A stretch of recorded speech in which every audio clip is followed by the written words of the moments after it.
Hello दोस्तों, आज आपको बताते हैं श्रीमद् भागवत गीता के प्रथम अध्याय का क्या महत्व है, जिसे माता पार्वती ने भगवान शिव से जानने की इच्छा प्रकट की थी।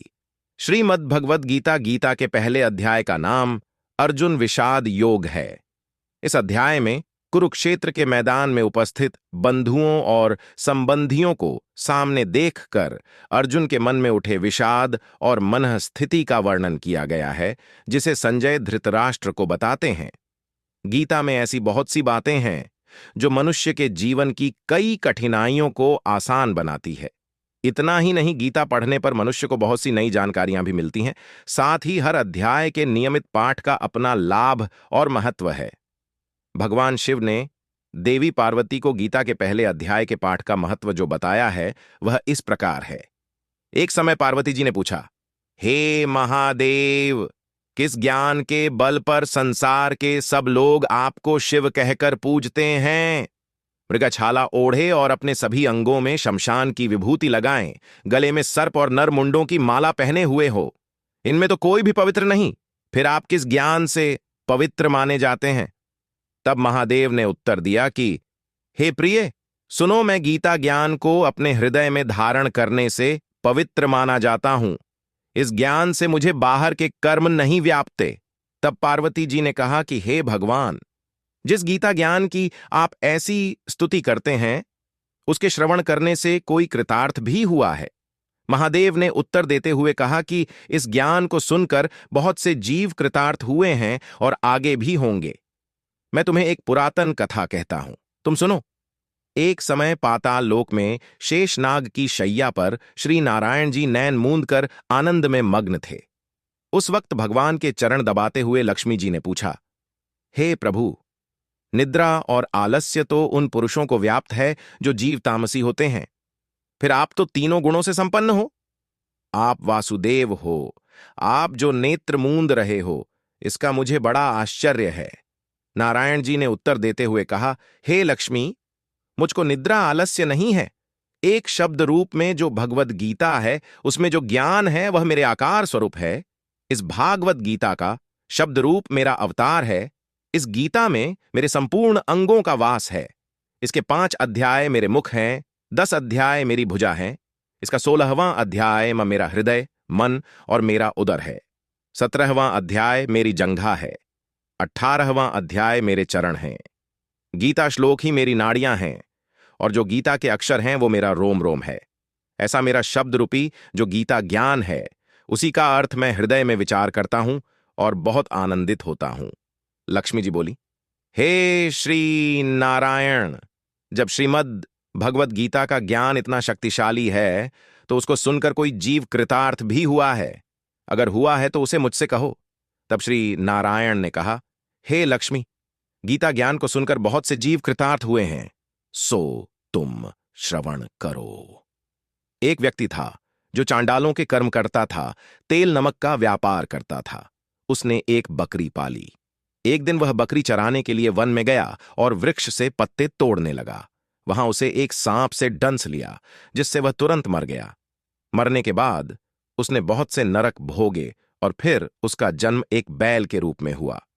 उस बैल को एक भिक्षुक ने मोल लिया। वह भिक्षुक उस पर चढ़कर सारे दिन मांगता फिरता। जो कुछ भिक्षा मांग कर लाता, वह उसे अपने परिवार के साथ मिलकर खाता, और वो बैल सारी रात द्वार पर खड़ा रहता।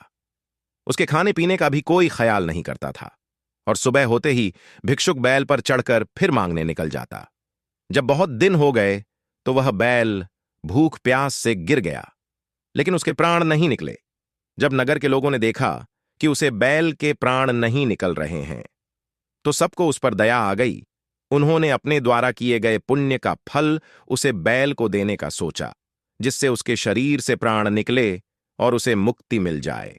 उसके बाद उस बैल को कोई तीर्थ का फल दे रहा था, तो कोई व्रत का फल दे रहा था। इतना सब करने के बाद भी उस बैल के प्राण नहीं छूटे। एक दिन उसे रास्ते से एक गणिका आई। उसने लोगों से पूछा, यह कैसी भीड़ है? तो उन्होंने कहा कि यहां पर कई दिनों से एक बैल पड़ा है, इसके प्राण ही नहीं निकलते। इसको अनेक पुण्यों का फल भी दे दिया है, तो भी इसकी मुक्ति नहीं हो रही है। तब गणिका ने कहा कि मैंने जो पुण्य कर्म किए हैं उसका फल मैं इस बैल को देती हूं। इतना कहते ही बैल की मुक्ति हो गई। उसके बाद उस बैल ने एक ब्राह्मण के घर जन्म लिया। पिता ने उसका नाम सुशर्मा रखा। उसके पिता ने उसे पढ़ाया लिखाया। उसको अपने पिछले जन्म की बातें भी याद थीं। एक दिन मन में विचार आया कि जिस गणिका ने मुझे बैल की योनि से मुक्त किया था, क्यों ना मैं उनके दर्शन करूं। वह गणिका के घर की ओर निकल पड़ा। चलते चलते वह गणिका के घर पहुंच गया और गणिका से कहा, क्या आप मुझे पहचानती हैं? गणिका ने कहा, नहीं, मैं तुम्हें नहीं जानती। कौन हो तुम? तब उसने कहा कि मैं वही बैल हूं जिसको आपने अपने पुण्य दिए थे, और मैं बैल की योनि से छूटा था। अब मैं विप्र के घर जन्मा हूं। आप मुझे अपना पुण्य बताएं कि आपने कौन से ऐसे पुण्य किए थे जिसे लेकर मैं बैल योनि से मुक्त हो गया। गणिका ने कहा कि मैंने अपने जीवन कोई पुण्य नहीं किया, परंतु मेरे घर एक तोता है। वह रोज सवेरे कुछ पढ़ता है।